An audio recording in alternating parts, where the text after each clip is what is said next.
오늘의 핵심 뉴스와 관련 주식 동향을 시작합니다. 오늘의 첫 번째 핵심 키워드는 이부제입니다.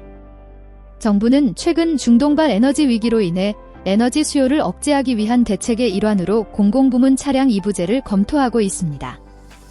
이는 공공기관 차량의 절반만 운행하도록 제한하는 규제로 에너지 수급에 대한 우려가 커지면서 정부는 이 같은 조치를 통해 에너지 소비를 줄이고자 합니다. 오늘의 두 번째 키워드는 국회입니다. 최근 정 의원 측은 구청 앞에서 대리투표는 불법이라는 내용의 피켓 시위를 벌였으며 이에 대해 여러 가지 해석이 나오고 있습니다. 일각에서는 김 후보 측의 경선 여론조사에 대한 왜곡 의혹에 대한 조사의 일환으로 보고 있으며 이로 인해 선거 결과에 영향을 미칠 수 있다는 우려가 제기되고 있는 상황입니다. 오늘의 세 번째 키워드는 긴급재정경제명령입니다. 정부는 최근 에너지 및 핵심 원자재에 대한 엄격한 관리 결정을 내렸으며 이는 중동의 정세 변화에 대비하기 위한 것으로 풀이되고 있습니다.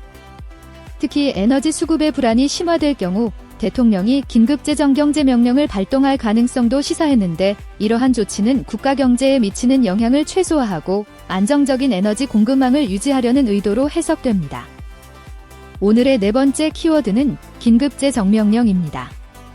이재명 대통령은 최근 중동의 정세 악화로 인한 경제적 위기를 대비하기 위해 긴급재정명령을 검토하도록 지시했으며 이에 대해 한동훈 전 국민의힘 대표는 IMF 사태 때에도 사용되지 않은 긴급재정명령을 거론하는 것은 부적절하다고 비판했는데 이 대통령은 수급 불안에 대한 과감한 대응의 일환으로 긴급재정명령의 활용 가능성을 열어두고 대책을 마련할 것을입니다. 오늘의 다섯 번째 키워드는 김창민 감독입니다. 고 김창민 감독의 사인은 당초 알려진 것과 달리 장기가 아닌 폭행에 의한 것으로 드러났습니다. 그는 생전 장기 기증을 약속했고 실제로 사후 각막 이식 수술에 사용됐지만 부검 결과 직접적인 사인은 외력에 의해 발생한 뇌출혈이었던 것입니다. 경찰은 피의자에 대해 두 차례 구속영장을 신청했으나 모두 기각되어 수사가 난항을 겪고 있는 상황입니다. 오늘의 여섯 번째 키워드는 대구 콘서트 하우스입니다.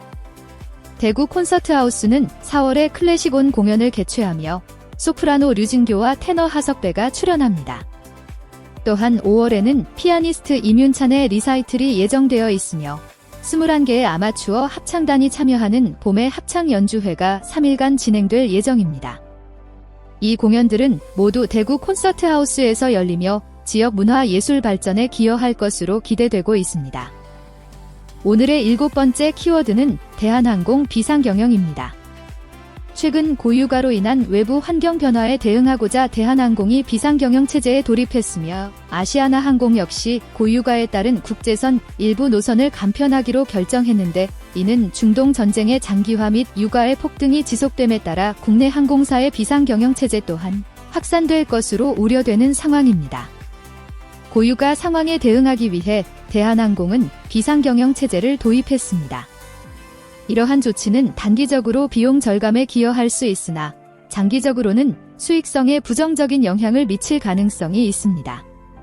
따라서 투자자들은 대한항공의 재무 상태와 경영 전략을 면밀히 분석하고 향후 유가 동향을 주시하며 신중하게 투자 결정을 내려야 합니다. 관련 종목은 대한항공입니다. 오늘의 여덟 번째 키워드는 독도입니다. 정부는 최근 독도 이용 기본 계획을 수립하고 2030년까지 총 4,339억 원을 투입할 예정입니다. 이 계획에는 범부처 차원의 독도 통합관리체계 강화가 포함되어 있으며 이를 위해 5대 전략을 추진하고 있습니다. 오늘의 아홉 번째 키워드는 독일 대 가나입니다. 가나 축구대표팀은 최근 평가전에서 4연패를 기록하면서 오토아도 감독이 경질되었습니다. 가나 축구협회는 아도 감독과의 계약 해지를 발표했으며 그의 공헌에 감사를 표하면서도 새 코칭 스태프 구성 계획이 있음을 알렸습니다.